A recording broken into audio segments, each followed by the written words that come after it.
Pernah gak sih lo ngerasa ada yang merhatiin, tapi pas lo nengok, nggak ada siapa-siapa? Atau lo pernah dengar suara di belakang lo, tapi lo yakin lo sendirian? Kalau iya, mungkin lo nggak sendirian sekarang. Kenalan dulu, gue Luka, dan ini El. Welcome to Veil of Nightmares. Di sini kita bakal bawain kisah-kisah nyata yang mungkin bisa bikin lo susah tidur atau malah kepikiran pas malam-malam sendirian. Tapi jangan salahin kita kalau tiba-tiba ada yang ngetuk jendela kamar lo jam 3 pagi.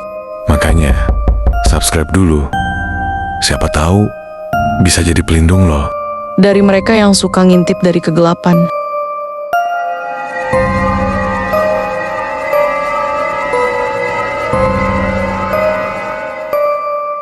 Oke, cerita pertama ada email dari seseorang, kita sebut aja N. Aku mau cerita kejadian yang aku alami waktu masih kelas 11. Ini tentang ruang musik di sekolahku, yang katanya nggak boleh dimasukin setelah jam 5 sore. Awalnya aku nggak percaya, sampai suatu hari aku kejebak di sana. Waktu itu, aku dan beberapa teman ikut ekskul band sekolah. Karena ada event besar, kita latihan sampai sore. Pas udah mau selesai, aku sadar kalau aku ketinggalan tasku di ruang musik. Semua teman udah pada pulang duluan, tinggal aku sendiri yang balik ke sana. Sekolah udah sepi, lorong depan ruang musik cuma diterangin lampu redup. Bikin suasana makin gak enak, tapi ya udah, aku buru-buru masuk ke ruang musik dan langsung nyari tasku. Pas aku lagi ngerogoh tas, aku dengar suara alat musik dari belakang. Waktu aku nengok, ada piano tua di pojokan dan tutsnya turun sendiri kayak ada yang main.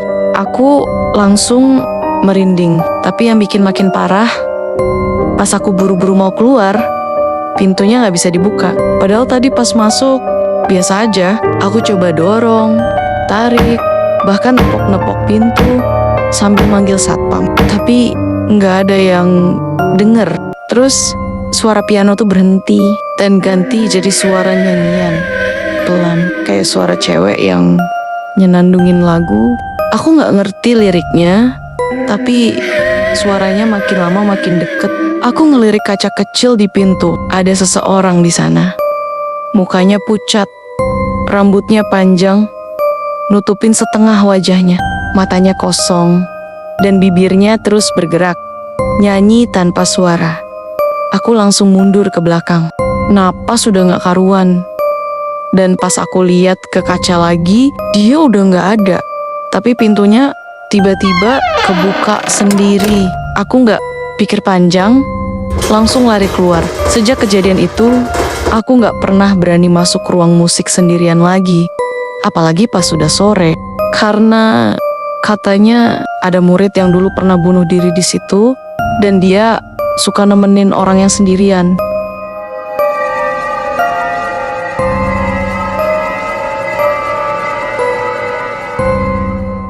Sekarang cerita yang kedua.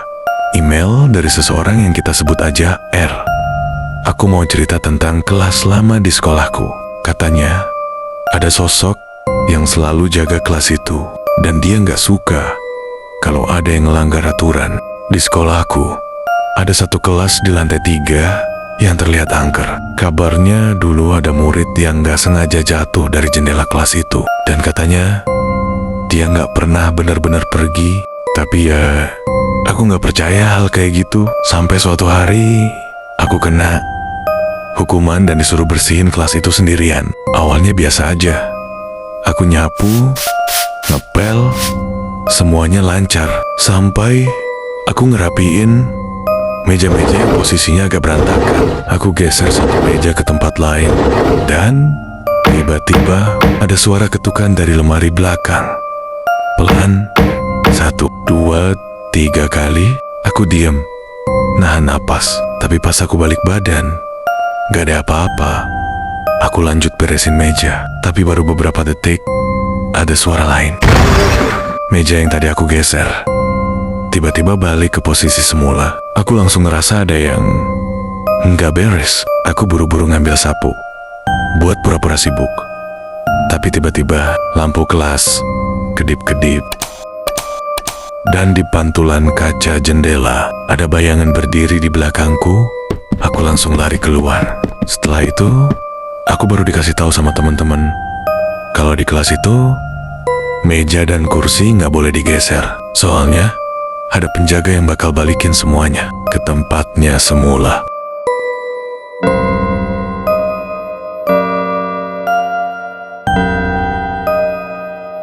Jadi gimana? Lo masih yakin sendirian sekarang? Kalau lo ngerasa ada yang merhatiin dari sudut kamar lo, ya mungkin emang ada. Oke, segitu dulu buat malam ini. Tapi ingat, dunia ini lebih luas dari yang lo kira. Dan gak semua yang ada di sini bisa lo lihat, tapi mereka bisa lihat lo. Kalau lo punya cerita horor nyata yang pengen dibagi, kirim ke email kita. Mungkin aja kisah lo yang bakal kita bacain di episode selanjutnya. Jangan lupa subscribe biar lo gak ketinggalan kisah-kisah menyeramkan berikutnya. Tapi hati-hati. Siapa tahu mereka nungguin lo ceritain kisah mereka.